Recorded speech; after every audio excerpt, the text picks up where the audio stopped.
مفتی صاحب، ایک صاحب سوال کرتے ہیں، والدین کی قضا نماز پڑھنے کا کیا طریقہ ہے؟ بسم اللہ الرحمن الرحیم۔ نماز اسلام کا اہم ترین اور بنیادی رکن ہے، جس کی ادائیگی ہر مسلمان بالغ مرد اور عورت پر فرض ہے۔ آدمی سفر میں ہو، حضر میں ہو، بیمار ہو، صحت مند ہو، جوانی میں ہو، بڑھاپے میں ہو، نماز ادا کرنا یہ فرض ہے۔ روز قیامت سب سے پہلا سوال وہ نمازی کے متعلق ہوگا۔ ہاں، اگر کسی مجبوری کی وجہ سے یا عذر کی وجہ سے نماز قضا ہو جائے تو جتنا جلدی ممکن ہو نماز کی قضا کا اہتمام کرنا چاہیے، یعنی نماز کی ادائیگی کر لینی چاہیے۔ اگر آدمی کا انتقال ہو گیا ہو اور اس پر نمازیں باقی ہوں تو یہ بڑے خسارے اور نقصان کا باعث ہے۔ نماز پر اللہ تبارک و تعالی نے بہت سے وعدے فرمائے ہیں۔ بہت ہی زبردست ثواب نماز سے متعلق ہے، جو نماز کی ادائیگی کا اہتمام کرنے والوں کو روز قیامت ملے گا۔ اسی طرح بہت سخت وعیدیں ان لوگوں کے لیے ہیں جو نمازیں چھوڑ دیتے ہیں یا نماز میں سستی اور غفلت برتتے ہیں، بلا وجہ بغیر جماعت کے نماز پڑھتے ہیں، تو ایسے لوگوں کے لیے بہت سخت وعیدیں بھی ہیں۔ جہاں تک تعلق ہے مذکورہ سوال کا جو پوچھا گیا ہے، یاد رکھنا چاہیے کہ جس آدمی کے ذمہ نماز فرض ہوتی ہے اس کی ادائیگی اسی پر واجب ہوتی ہے، اسی پر فرض ہوتی ہے۔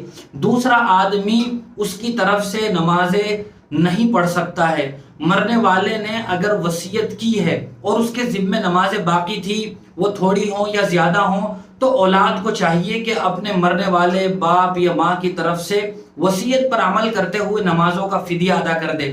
ایک دن کی 6 نمازوں کا فدیہ ادا کیا جاتا ہے، 5 وہ جو فرض نمازیں ہیں اور 6ٹی نماز وتر کی نماز ہے، اور ایک نماز کی طرف سے 2.25 کلو گیہوں یا اس کی قیمت ادا کرنی پڑتی ہے۔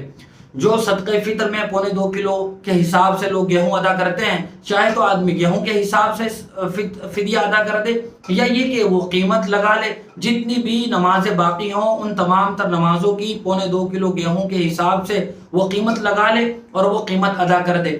امید ہے کہ اگر کسی مرنے والے کی کسی مجبوری کی وجہ سے یا بہت ہی سخت بیماری میں مبتلا ہونے کی وجہ سے نہ چاہتے ہوئے بھی وہ نماز قضا ہو گئی تھی، فدیے کی وجہ سے وہ آدمی بخش دیا جائے اور نمازیں چھوڑنے کا گناہ نہ ہو۔ لیکن اگر کوئی آدمی جان بوجھ کر سستی اور غفلت لاپرواہی کی وجہ سے نمازیں چھوڑتا رہا ہے تو پھر یہ بہت ہی نقصان اور خطرے کی بات ہے۔ اگر مرنے والے آدمی نے یہ وصیت تو نہیں کی ہے کہ تم میری طرف سے میری نمازوں کا فدیہ ادا کر دینا، تو یہ اولاد کی خوش قسمتی ہے کہ وہ اپنے مرنے والے مرحوم باپ یا ماں کی طرف سے اسی طرح نمازوں کا حساب لگا کے فدیہ ادا کر دے۔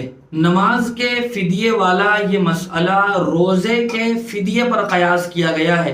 حضور اکرم صلی اللہ علیہ وسلم کی ایک حدیث ہے جس میں آپ نے فرمایا، من مات وعلیہ صیام شہر فلیطعم عنہ مکان کل یوم مسکین، یعنی جس آدمی پر روزے باقی ہوں اور اس آدمی کا انتقال ہو جائے تو ہر روزے کے بدلے میں فدیہ ادا کیا جائے گا۔ اسی روزے والے مسئلے پر ہی قیاس کر کے نماز کا فدیہ طے کیا گیا ہے۔ لہذا نماز کا فدیہ یہ ہوگا، لیکن یہ نہیں ہوگا کہ ایک آدمی دوسرے کی طرف سے نمازیں ادا کر دے، چاہے وہ آدمی زندہ ہو یا انتقال ہو گیا ہو۔ ایک آدمی دوسرے کی طرف سے کوئی نماز قضا نہیں پڑھ سکتا ہے۔